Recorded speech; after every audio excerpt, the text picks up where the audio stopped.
Riveting content. Empowering your life. Welcome to the Sphere. This episode is sponsored by Houston Housewives of Finance. For more information on increasing your cash flow, becoming your own money manager, and to schedule your complimentary personal finance strategy, contact the Houston Housewives of Finance today at 1-844-700-4463. Looking to advertise? Join the Sphere's vast demographic reach of thousands of people all over the world. Send an email today to advertise@thesphere.tv or call us at area code 832-772-7789. Elite Dental Wellness.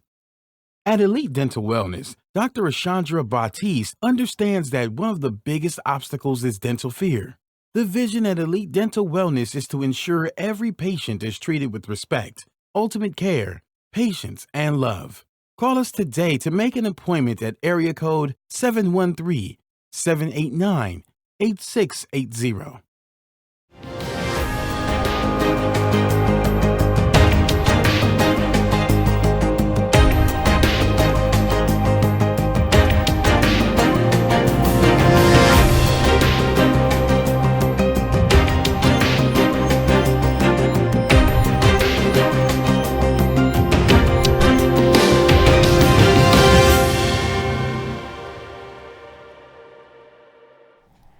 Welcome back to InJustice on Sphere TV, where we discuss the laws of the land and how they affect you, the people. I'm your host, Brennan Dunn. You can reach me on Twitter at LegalMind. That's mine with a Y, because there's always a question to be asked and answered. Joined as always by the illustrious and ever vivacious Alicia Ford. How are you, Alicia? I'm doing well, Brennan. How are you? I just feel so wonderful that you introduced me that way. Yay. Welcome back, everybody, to this week. Thank you. This week, InJustice on the Sphere TV. My name is Alicia Ford. You can reach me on Twitter and Instagram at Ali on Sphere. And Brennan, do we have a guest? No. Now what? Really? This is not how we welcome people into the home. No, we don't have a guest. We have family. Okay. And that's what I'm going to address her as. We have Miss Eleanor Curry coming to the stage for the very first time on the show. Eleanor, you are a business law practitioner, right? Correct. And you've been doing it for a while now. Almost 5 years, but I got an MBA a long time ago. So okay. I like to start businesses. I like to help people start businesses. Y'all just don't know the kind of inner feelings that I get seeing two beautiful, brilliant ladies sitting next to me. I mean, people, if you could be here. Eleanor, I know you haven't been on the show before, but feel free to be as opinionated as Alicia is. Really? And as vocal as she tends to be. I always feel free. You know what? I encourage you to take whatever spirit of ridiculousness that may hit you and push it back on Brennan. Like, he projects a lot, so just push it right back on him. Okay. Yeah, I invite you to do that. Well, enough with her whack statements. Let's get down to business. Ladies and gentlemen, I don't know if you have heard or read throughout all of your Facebook posts and all throughout the media, but there's been some goings on in the world of police versus black people. Officer by the name of Geronimo Yanez over in Minnesota was just acquitted by a jury in the trial for the murder of one Philando Castile. I don't know if you guys remember who Philando Castile is, but he is the young gentleman who was shot and killed by Geronimo Yanez via Facebook Live for a stop. And the issue was Mr. Castile was reaching for allegedly, he was reaching for a gun that he was actually licensed to carry and had let the officer know that he had the gun. The officer cited that he was in fear of his own life because he didn't know what Philando was reaching for. Apparently, a jury agreed with him and found him not guilty. I've got a lot of things that I want to say about this, but I will first give the floor to the ladies. Obviously, it's a really sad case. I think, though, that it becomes a question of how can this happen? How come driving while whatever is a crime punishable by death? in the hands of some officers. So I know I went back to kind of get an idea of why this happened. What was a jury hearing that perhaps we weren't hearing in the news? Of course, there was nothing that I could make sense of, and at least as far as what's been released so far. What do you think? So, I did not. So apparently after the acquittal, they released all of the tapes and, everything like that. I didn't watch them again because I felt like it would kind of make me mad. I heard portions of them where he was letting an officer know, as he should, that he had a concealed weapon. I also heard Officer Yanez's test or, interview or whatever they do afterwards, where he said he wasn't sure what was going on. He wasn't sure what was going to happen. He was afraid for his life. So many things are running through his head. Sir, the man was letting you know that I have a concealed weapon, which I'm licensed to carry. I'm letting you know as part of the law that this is what I have. What are you afraid of? Other than the fact that you are going in with a predisposition that is biasing your actions towards black people, regardless what you want to say, and somebody ends up dead. And I really feel for his family because justice was not served here. I don't believe that, the officer, I think back to the many instances when counterparts of other races are in similar situations and somehow miraculously, even with weapons, they end up alive and in custody. But for something as small as a stop, this man is dead. We saw it stream on Facebook Live. The child, he shot into the back seat. The child was there. And there's so many things going through my mind, and you really harken back to, what is my life worth? Is it worth anything at all? And I can't even say like that's just black men, because I know they probably shoot me too, and it's kind of like we really need to have a discourse in America about what's going on. And what's so funny is people want to act like, America's great, we don't have any of these problems. But if you look at every year, the UN kind of evaluates every country in its treaty, and it points out some of the major flaws of the countries in its report on the country from the UN.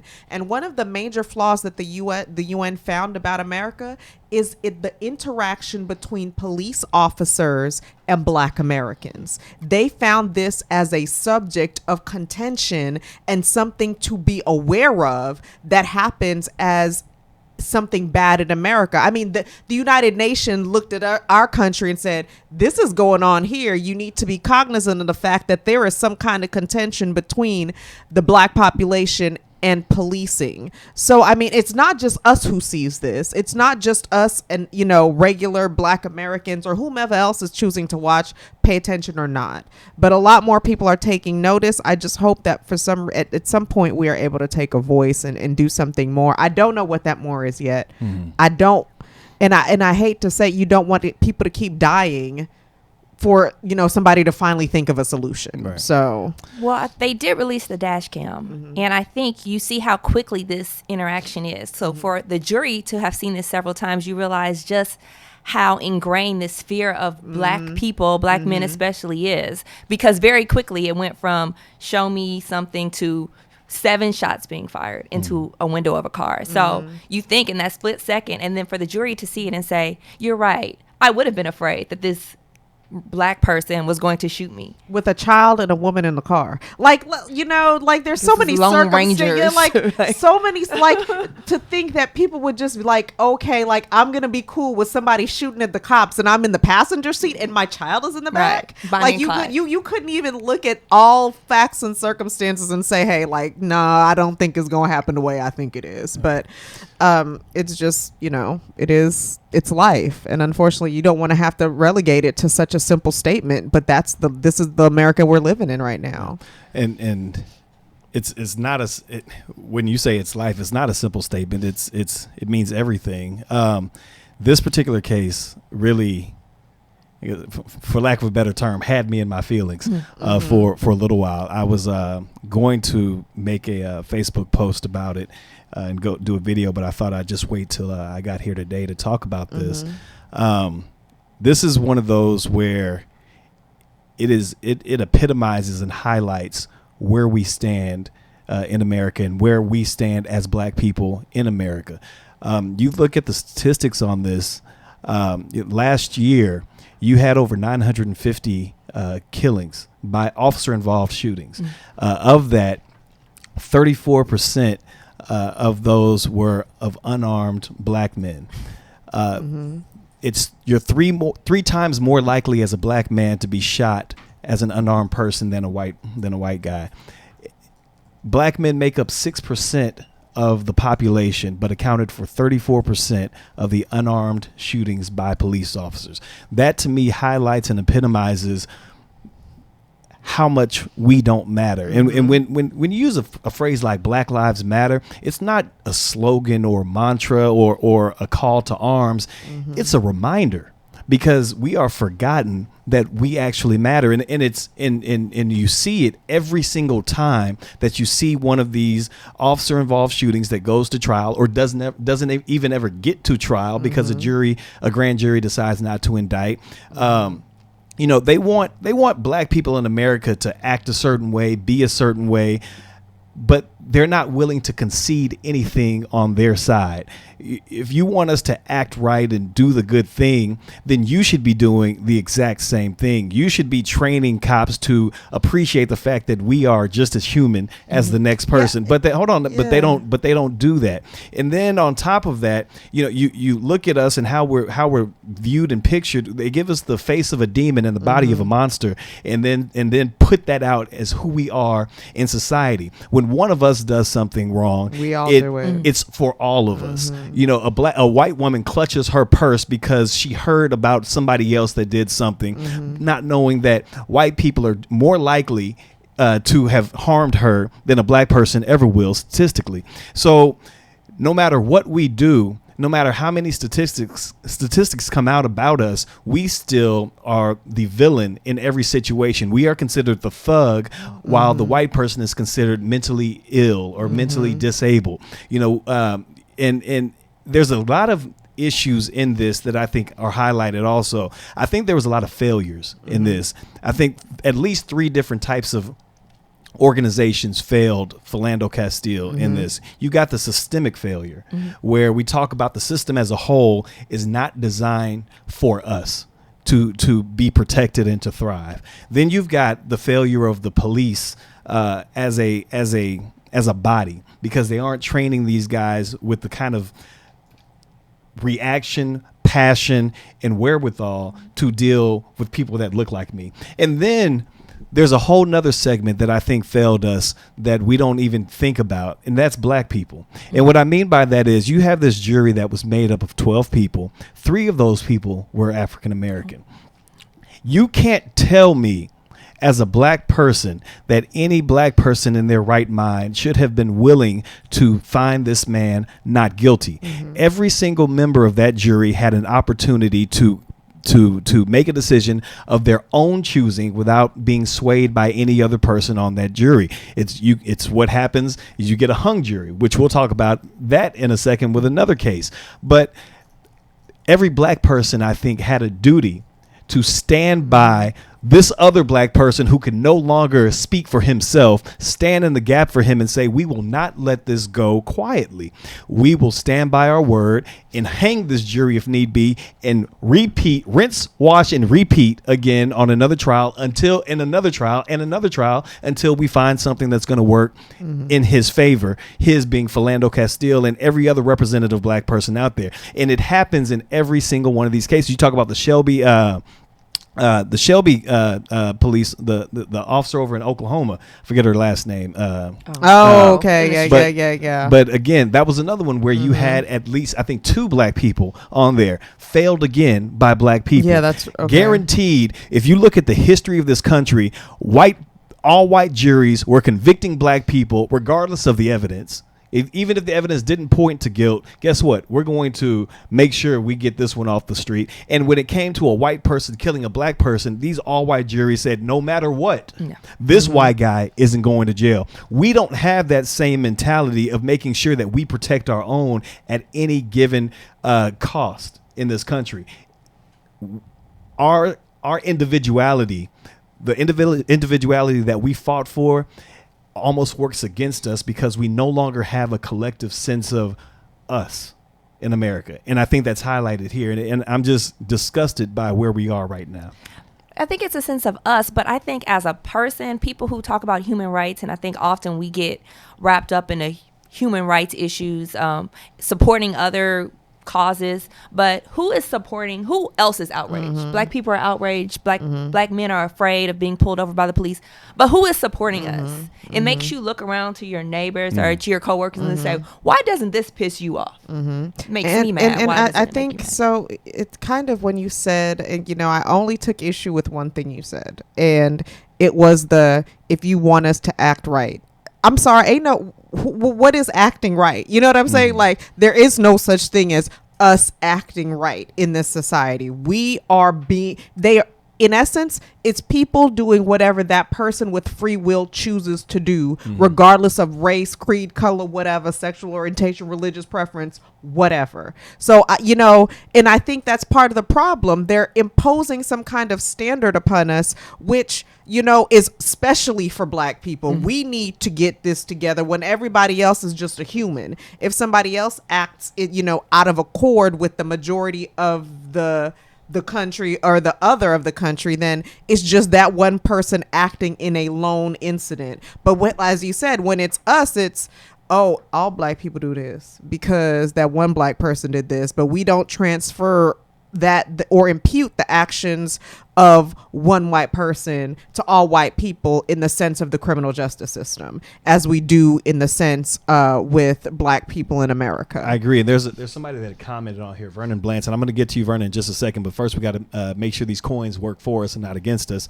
This portion of the show is sponsored by Houston Housewives of Finance. Did you know that only 4 states in the United States offer financial education? 33%, or more than 77 million Americans, don't pay their bills on time. 39% of Americans carry credit card debt from month to month, and 39% of adults say that they don't have enough savings. Don't become one of these statistics. Let Houston Housewives of Finance advise you on increasing your cash flow and becoming your own money manager by scheduling your complimentary personal financial strategy. Contact Houston Housewives of Finance today at 1-844-700-4463 or email them at info@houstonhousewivesoffinance.com. Ask them how you can participate in a complimentary financial literacy workshop near you. Houston Housewives of Finance is the new face of the new age of financial services. Now, Vernon Blanton just said that we still continue to give police the benefit of the doubt. Overly so. And I would agree with that and counter with Black people are given no benefit and say that it lies less with police officers getting benefit of the doubt and more so with us existing, with us being the object of that benefit or lack thereof. Because if you put a white person against another white person, a white cop versus a person who was shot, I guarantee you the scrutiny is a little bit different in that regard. There are a lot of factors that play in. One, what about the history of the person that was shot? Because they always try to, slander that person. Say, oh, well, they smoked weed or they had a record from 20 years ago. And that all plays into a jury's mind of who the person is. Should we punish somebody for killing somebody else that we think may not have been the best person in the world? But all things being equal, white to white, Black to white, guarantee the white to white is going to win out every single time as it stands right now. So I appreciate what you said, Vernon, and I agree to an extent on that. Now let's switch gears to something else a little bit. Since we're talking about juries and how they act and how they interact, my childhood dad, my childhood father, the only one that I ever cared about. Okay. Well, Bill sorry. Cosby, sorry. Dr. Cosby, Dr. Bill Cosby. Okay. ED. He did have one. He did. An honorary. No one ever, but hey. I mean, they took it away. Yeah, they sure did. They That's did all take right. it away. They did. You can't take it from me. You can take back the paper, but you can't take back the words. They're in there. They're in my mind. But Bill Cosby was just, they hung the jury in his case involving the alleged raping of, I forget her name off the top. What is her name? Constant. Yes. And the visual that I got was mixed across the board. Some people saying, hooray, Bill gets another bite at the apple of life. Others saying, boo to this rapist. He should rot in hell or in a jail cell. I think this is one of those cases where, regardless of if you think he did it or not, there is no way that I believe that they can, given the evidence that they have, that they're ever going to find Bill Cosby guilty of rape. There's just not enough. And I think if you actually, a lot of people have opinions without actually knowing the facts in the case, which is how it often is. But Constant, while she was on trial, I mean, they've eviscerated her testimony. I mean, she was caught in several different lies. She lied about, she said that she was knocked out the whole time. But then they said, well, you made like 40 phone calls that night. At what point were you knocked out? And at what point were you making these phone calls? See, what had happened was her mom, the situation with her mom was a different one. I mean, there's a lot of things that went on here. I don't know how to feel, but I feel happy that at least the system worked in a way for Bill Cosby that he wasn't completely railroaded just because of the allegation itself. Well, I think when you go through that case, when I even heard some of the facts, I said, this is not something they can convict him on because it seems so kind of up in the air. What happened? What was consensual? She took the pills willingly, so it wasn't like, just she was talking in 1 second, she was passed out on the bed and didn't know what happened. So there are, I think, though, that in a case like this, it does work for the jury that people are familiar with Bill Cosby. They have like a soft spot in their heart for him. It's very difficult. The evidence has to be overwhelming, which it wasn't in this case because he's still America's dad. Wait. Are you saying the evidence has to be overwhelming because he's Bill Cosby, or the evidence has to be overwhelming because this is a criminal child where you have to find somebody guilty beyond a reasonable doubt? Both, but is that exactly how juries work? Yes, that's the way it's supposed to work. Okay. But in reality, everybody comes in with a preconceived notion, just as in the Philando Castile case, they may have come in thinking cops are justified. In this case, they're thinking, but he's nice, or, this lady may be after him. See, I got to disagree with you a little bit because I feel like the tag of rapist will quickly bring you to the fall of glory in any case. And I think no matter how high you are up on that pedestal, I think even with Bill Cosby, once people said rapist, I mean, his stock started to drop immediately. So I don't know if he was afforded this what you're calling, this benevolence of the jurors, like, oh, that's America's dad. No, once you got that tag on you, they're like, all right, rapist, let's see. But wait. Well, so I mean, and I get what you're saying in regard to the trial in the public. But at the end of the day, we're talking about my freedom. So if you want to publicly call me a rapist all day long, but I'm still walking to my house and getting my groceries and having them Uber them over because I don't want to go outside, I'm still per se free, but the difference is in this one, this is his freedom that is on the line here. So I mean, yeah, he may have been losing all of those public endorsement, all of this public recognition, his esteem may have gone down, but I'm gonna tell you this, if you telling me you can hate me in public and I can be free to walk these streets and you hating me, or you can love me or you can hate me and I'm still behind bars, I'm a pig being walking around free. And this is kind of what you're looking at. It's Bill Cosby and Miss Constant only know what happened that night. At the end of those are the only two people, regardless of what they say on the stand, are the only ones who truly know what happened that night. Quite frankly, have you seen her? I'm a little bit disappointed. No, because she did not look that way. You have to look at old pictures. Can you stop? No, that's not. I mean, Bill, if you're gonna rape something nice looking. First of all, no, that's not how rape works. I'm sorry. If you're going to rape, you just don't rape. How about you just don't rape? Yes. But that's not how it works. Like, you just don't do that. I mean, in a unicorn world, yeah.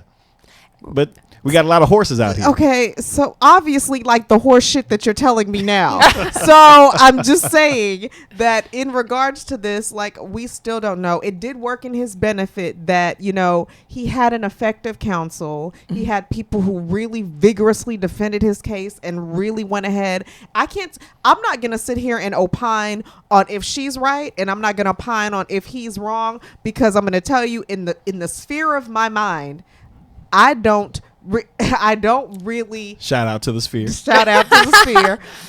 I'm not really that concerned with him. You Right. know, because the Cosby Show still comes on. So once they brought it back, I'm okay. I'm concerned Whatever happens with to Bill victims happens to Bill. and rape, but I don't care about Bill Cosby like that. Like, he's not making me any matter or never mind in my life. Do you think a certain way when you go back and look at the scene with when he had Rudy on his leg? I do not think of don't? that because Okay. first, what are you taking us I'm to a just whole saying. nother level that we were never we didn't even make it past the first level. We didn't level up yet. So, but all I'm going to say is that in regard to this, we're going to see what happens. They say they're going to retry him, or they're going to try to retry him because of the hung jury. He might be dead by that time. Who knows when it's going to happen? 2017 hasn't been as brutal as 2016, but there's still time left. Yeah.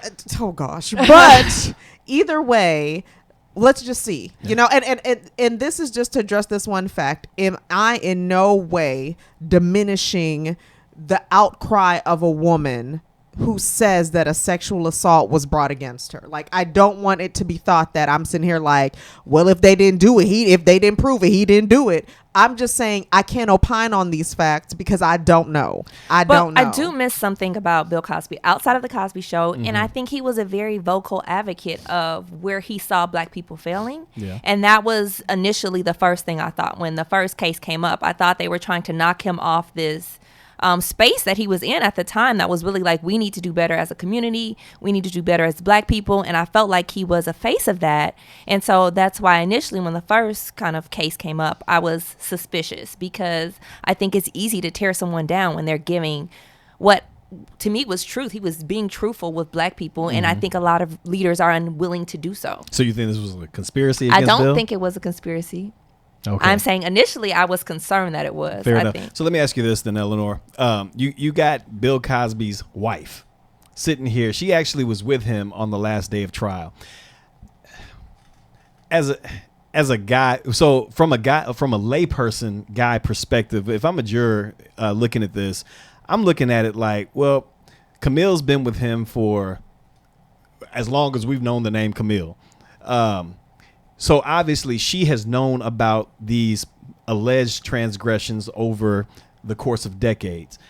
Would a wife really stand by her husband if she truly believes that he's a rapist, a predatory rapist, a serial rapist? Is she really going to stand by him? I think that, to me, lends some kind of credibility to his statements. I think she knew he was Fix your face. living his life. Let Eleanor talk. I didn't even say anything. I was just, go ahead, Eleanor, because apparently I need to fix my face. No, I think that she may, you never know what people believe. People believe madness. And she may have all the facts in her face that he does XYZ. There are people who stay with their husbands that molest their children.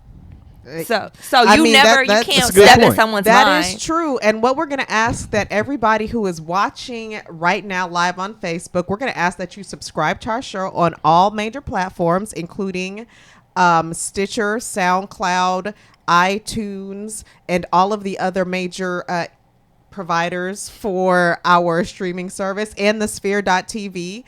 Review our show on iTunes with constructive feedback. Share this Facebook Live post and the entire show with your friends and family, and donate to our mission to bring enriched and inspiring content each and every week. And we would just like to let you know that you can donate to us here at The Sphere TV at www.thesphere.tv/donate. We're going to wrap up this portion of our show on Facebook Live. We thank you for tuning in. Remember, you can continue to watch us later on where we drop the show. All righty. All right. Thank you. So we're going to move on because I don't want to spend too much time on rapey subjects. Oh, God. Let's talk. Let's not. Because you step in some poo earlier when you was talking about rapiness. Yes. Nah, I mean, Yeah, I feel like yeah. Ugly people should be safe from rape. We're going that to was move to poop. It is no, what it is. poop. We are The going to uglier move you to are, the next the safer you should subject. be. No, that's poop. We are moving to the All next right. topic. All right. Fine then. I'm not going to Pretty let this ladies all up in arms. Just Who thunk it? Anyway, stop. Texas and Alicia, I think you weren't here the last time I talked about this on the show. I had a conversation with a couple of fellas about this. Uh-oh. It's not Texas, rapey, right? No, it's not. It's not rapey, but Okay. it's pretty saddy. Okay. Texas just passed a law. Before we were talking about it, I think they were in the process of trying to get this passed.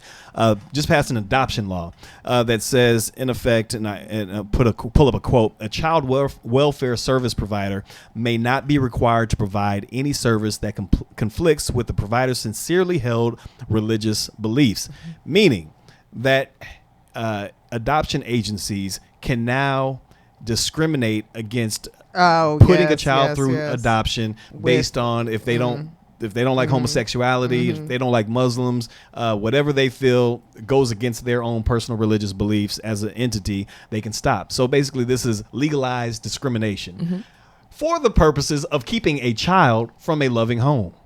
Yeah. That's what boggles my mind. You are so caught up in hate that you will keep a child from finding a good home. Well, we know that the foster care system in Texas is such a wonderful place for a child to be raised and live its formative years that we would definitely want them to go through the hardships of living in such care than with two people who will bring them joy, happiness, and love. So, I mean, let's just toot the horn, toot toot, for Texas getting it wrong again, as we usually do. We like to run ahead of the pack and be strong and wrong about the choices and the laws that we make. For example, as you said, for example, they decided that they didn't want the child to be, if they somehow deemed that this child was Christian and they don't like the Muslim family, that is the same thing that can happen.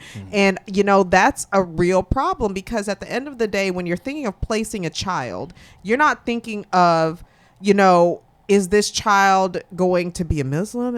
What is she going to think about the fact that she has two dads? No, it's like, well, if you're a conservative, you are. The true question should be, is the child going to be loved? Is it going to be healthy? Is it going to be an environment in which they will be growing, nurtured, and enriched in life and become a productive member of society? Those are the true questions that we should be asking when placing a child. Well, it's funny because they always say it's pro-life because this is combined with them cutting out people's choice for abortion. So combined, they say it's pro-life, but it's really pro-birth. It's kind of like after you're born, good luck, run. We still kind of want to control what you do, but we don't. Yeah. Good luck to you. Make the best of it. So, I agree. Sad. I agree. And in this, it almost highlights to me the message that they're coming across here is because when you talk about adoption, it's always, at least in Texas, and I'm pretty sure it goes across the board, there's a coin phrase, in the best interest of the child. Everything is done, no matter what decision is made, it's always this coin phrase, if it's done in the best interest of the child, which means to me that if you tell an organization that they're allowed to discriminate based on religious beliefs or sexual orientation, that means that you feel that homosexuals are not in the best interest of children, that Muslims are not in the best interest of children, just for the very fact of who they are and what they believe in. And that to me, I don't see how this holds up in the Supreme Court. And I think that this is something that is going to have to go to the Supreme Court, and the Supreme Court is going to have to say, look, Texas, you're dumb, you're stupid, take this shit back. I don't see how we get there with this when you can actively legislate blatant discrimination. I just don't see it. And then it's kind of like you can choose your Bible verse. You can ignore, you can say, oh, I just believe in, this verse, while you ignore all the rest. So you might put, overburden a child in a home where they're molesters and XYZ, but that may not be against your religious beliefs, but you may not like black people. You may see something about black people in the Bible. There are all sorts of random Bible verses you can claim to slavery follow. was legislated because it was biblically okay. But the Bible works both ways. It can be used as a tool to uplift and used as a weapon to break down. But let me tell you what's used as a tool to uplift here. Okay. The Sphere TV. Get your coin, Yes, girl. Get yes. your coin. The Sphere TV is used as a tool to uplift, and this is just to let you know that this portion of the show is sponsored by the Sphere. Are you starting your business and looking for a place to advertise? Do you have a need to reach out to thousands of people across the world to build your brand or sell your product? If so, get your product placement and advertising needs handled right here at the Sphere. We offer a wide variety of content delivery platforms, including iTunes, Google Play, SoundCloud, YouTube, and Stitcher. Plus, we have a vast demographic reach within the United States as well as modern countries across the globe. Our enriched content and inspiring dialogue coupled with your strategic ad is surely to hit the mark every time. Call us today at area code 832-772-7789 or send an email over to advertise@thesphere.tv. So, ladies, I lied. Oh, no. Duh. Am I surprised? She may be, but I am not. Yes, you are, because I'm an officer of the court. Okay. We're not in court right now, so. So I got to go back to something rapey. Oh, gosh. But it's okay. I was going to say it's the good kind of rape, but there's no such thing. But it's the good kind of news, maybe. It's actually not, as I think about this more. Disregard everything I just said. So, but we are going to talk about something rapey. North Carolina just had a law. The Supreme Court ruled against North Carolina on a sex offender law that involved the banning and prohibition of sex offenders from using social media as a way to interact with society. They said that the statute was too broad for the purpose of preventing recidivism or for the purpose of stopping it from happening again. And it also went against the free speech. It compromised free speech. So there is a lot of constitutional issues with this. I honestly don't know how much social media really plays into a rapist being rapey. I mean, I feel like rapists gonna rape. If they people were raping before Facebook came along, they were raping before IBM came out with stuff and Hewlett Packard was on the scene. I think if you're rapey, you're just gonna be rapey, regardless. Well, that's true. If you're rapey, you're going to be rapey. I think they took it as the law tried to impose it as something that kind of prevented them from connecting, because they cited all these facts and statistics about how they easily could connect to other networks and to other rapists or to just other people. To other rapists and to children. Yeah. Okay. But I think it was overreaching. Well, because I mean, not every rapist rapes children either. So I mean, so what if you're not connecting to just children? I mean, I can actually appreciate saying that this makes it easier to reach out to a child and maybe get them to come somewhere and do da da da da da da da da. But what about the adults? So it's not a standard. I mean, it is overbroad in the thought that they're saying that it was for the purpose of preventing recidivism and barring the usage of several websites in which minors can access. A minor can access anything. Yeah. Anything. Like they could use that Snapchat quicker than I can, or whatever else it is that's on the web that's available by you just typing keys on your keyboard or into your phone. Right. So as you were saying, it's kind of overbroad. Like if you're like, you can't go on like Disney, .com. Well, okay, yeah, we get it, but like if you're just saying that any place that's anywhere on the internet that a minor can get to, or you can interact with a minor knowingly or unknowingly. Right. So, I mean, I think I can see where they said that's prohibitive. They're just going to need to figure out a different way to kind of curb. I mean, do you have a problem? Do you have a problem with sex offenders being on social media, especially after they've completed their sentence? Do I have a problem with sex offenders being on social media? Ooh. I mean, so I think if you wanted to do something, if they wanted to, they could probably like for example, on Facebook, where we know there's going to be minors running all up and down and through there. If they are a sex offender, maybe there's some delineation that, you know, this person is a known sex offender because there's a registry out in the world and somebody could look that up if they wanted to know. So there's no reason why, if it's a place where. So you mean every time I get on Facebook, if I'm a sex offender, I got like a red sex offender stamp? You got a scarlet letter next to your picture. You know? I don't know if that's fair, because to me that's an ongoing punishment, when, especially after a sex offender registry is an ongoing punishment. I agree. And you're not allowed to go near a school. That's an ongoing punishment. I agree. And I don't necessarily know if I agree with that in its practice, because after you've served your sentence, I believe that once you've done the time for your crime, you should be done. I just really believe in that. And I get it, but I don't. Did you just yeah, keep me from talking? Yeah. So what? She did it successfully. So I mean, I don't know, because I was so shocked that she Well, no, I mean, and I understand what you're saying. Like, you should not, in essence, if you have paid your debt to society, you should not, for example, felons, keep having to repay your debt because you can't find a job or because of something like that. But we know that the recidivism with sex offenders is a little higher, and the nature of the crime is a little different than just, you know, hey, I got caught with this firearm, or hey, you know, I had an illegal, like, that's a little like, no, people with drug assaulted. crimes, I mean, that's a high recidivism rate. Well, too. and it is, but but we're also talking about the type of crime here. Okay, you murderous. know, if you Brennan, I'm gonna keep throwing it at you. You are gonna keep but I'm gonna keep throwing it at you. But no, what I will say is that maybe just because of the type of crime, and because of the people that are involved, which is a child, you know, who really has no true say in the matter or a true way to defend themselves, even in the thought of a murder. I mean, and let's just say who knows what you can do as an adult with different comprehension skills than a child, or cognitive, I should say, skills.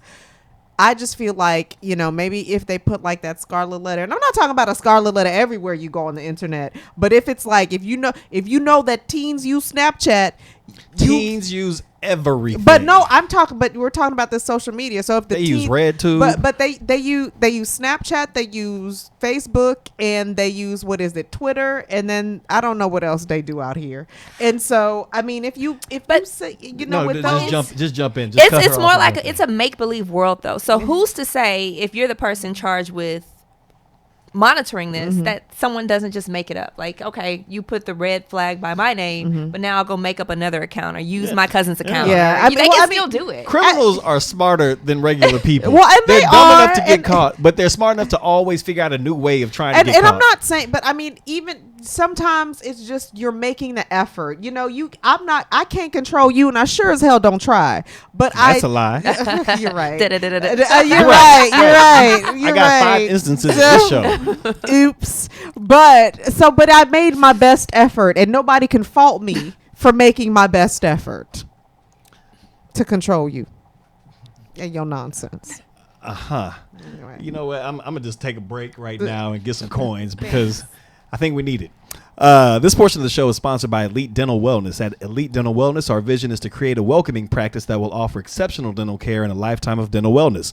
We are committed to the finest possible oral care and the overall health and well-being of our patients. Elite Dental Wellness is built upon a foundation of integrity, expertise, and service.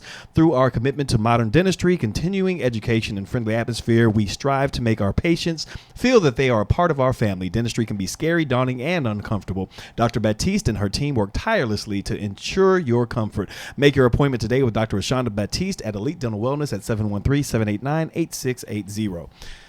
Now, speaking of people with poor dental plans, you've got a lot of things going on with Trump and immigrants yet again. We have, I don't know if you know this, DACA, which is the Deferred Action for Childhood Arrivals. Trump just put in place something which I'm impressed by, of keeping DACA in place. This was a program that President Obama had in place to ensure that children who were born in this country from illegal immigrants could still stay in this country under this particular act.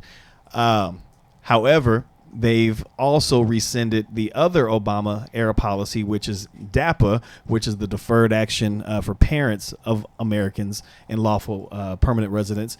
And this is basically the same thing, except the parents who come over, who have children who were born here, can't stay.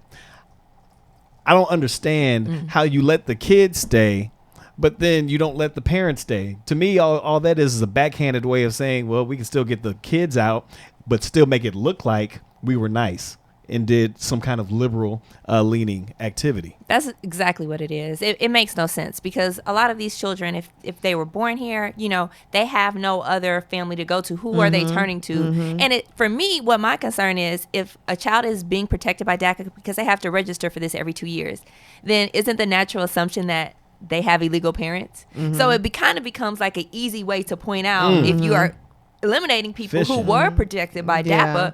Oh, well, if you're where they're protected, living, where's your mama at? And you're like, oh, it's let me just go to that address on this form. Go find your mama. Where's your mama and your daddy? Bring them to school. And then because they are going to schools now, they are being very proactive with finding illegal immigrants, if the case is. And even with the protections he did with extending DACA, he, shortened the time. Obama had 3 years that they had, to continue the registry. He's reduced it to 2 years.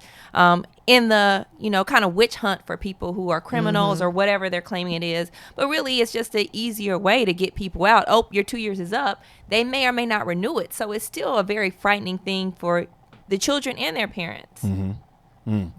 So, I mean, as the child of an immigrant, well, let me stop. As an immigrant, I was just like, wait, hold on. I'm a whole all the way immigrant. Look at you looking all immigrant-y. Thank you. I be immigranting. So, but no wonder we can't ever understand each other. Anyway. Oh, man. Wow. So everybody that is offended, go ahead and let them know, because I will wholeheartedly support your offense. Well, I thought you came from Ignorantlandia.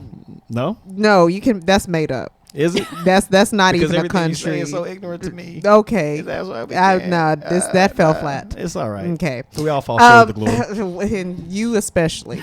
But I think that in regard to DACA, the purpose was and always is that these children, as you said, they had no choice in being here. It's not as if you're just like, hey, you know what, mama, go ahead and take me over illegally, because I'd really like to have my status be in limbo for the rest of my life. So it's kind of like Trump and his isms, as usual. I mean, I don't get him. I never will get him, and I don't want to get him. Well, I'm confused by your last statement, because obviously, no, these children didn't plan to be here themselves. But should we be rewarding the parents for anchoring themselves through their children? I mean, at the same time, though, if the parents are gone, who takes care of them? So in the larger scheme of things, if you're trying to decrease the scope of government, you're implying that we're going to have to take care of these children, because if you deport their parents and you cannot deport them, then they become wards it of may the be state. there's going to be an influx of children that enter into the system that nobody can. We can barely handle the American citizen children without homes and families that we have now. So then do we lock down the borders the way that the conservative sure, that's go not ahead. gonna work. I mean, yeah, go ahead. That's not a realistic way. I just think at the end of the way this world is going right now, we just got to do it so they see so it doesn't work. Like, they just need to see that it don't work. Like, that's the only way. So should we just be an open borders country then? No, nobody. So there's. I mean, how do you fix the issue? Nobody is saying, first of all, that illegal immigration is something that is welcomed. Okay, nobody is advocating for illegal immigration into any country and anywhere in the world, regardless if you want to go here, if you want to immigrate to an African country and you're not supposed to be there. Nobody, no state, no nation, no sovereignty wants people in their country without the proper recognition, because it's part of national security, making sure they know who's in their borders, what's going on. But what we're saying is, if the people are here, we know that they're establishing or trying to establish themselves as just regular citizens doing regular stuff. They are already here. you're going to do what? Like, you're going to deport them and do what? Have them keep coming back over, keep using what I'm more saying resources. Is, then, do we just make it a open country? Because I think you're not going to change I think you're people making wanting to come here. You're making a false conclusion based I haven't on made what any conclusions. But I'm saying, like, you're taking it to the level where you're saying, should we just make it an open borders country? No. What we're saying in regards to these children who are here, who were brought over without any thought or any say into the process, that if their parents are here illegally, that they need to at least be able to stay here to support these children, because they're they are the ones that are going to be basically taking care of them and providing a home. But that is a perpetual problem. You will always have people coming into the country illegally, and there's nothing wrong with having and implementing tougher standards moving forward. There's nothing wrong with that. I'm not in immigrant. I don't know, man. I don't know. If I knew, I sure would have went into government. Well, they gave you one. They said build a wall. Okay, but 34% of them fly over and just never return home. You can't. That will just get people other ways, just like other criminals. So I mean, we gonna build a wall, and like she was saying, it's not per se like. This is the worst example. It's not anybody swimming across in a raft, ducking through a fence. They're visa overstays. Right, they are visa overstays that are the illegal immigrants. So it's somebody who legally applied to be here who decide they ain't gonna leave.